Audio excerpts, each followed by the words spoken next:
এখানে স্নান করলাম, যাচ্ছি মন্দিরের দিকে। দাদা দাদা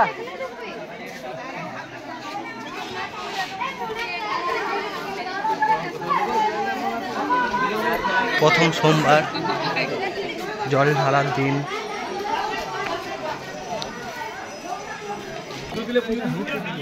এটা হচ্ছে মেন কুণ্ডু। এইখানে হচ্ছে গরম জল, দেখুন জল ফুটছে।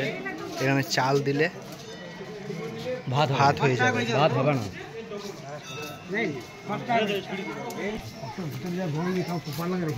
সোমবার এই লাইন পড়েছে মন্দিরে জল ঢালার জন্য।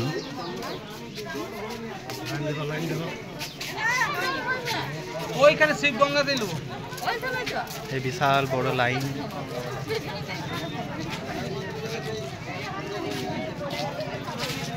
জল ঢালা লাইন, সব জল ঢালতে চললো।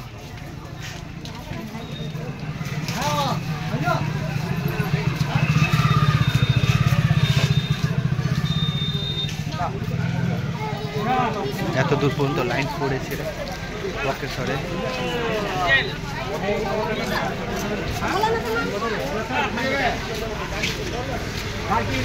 বিশাল ভিড়।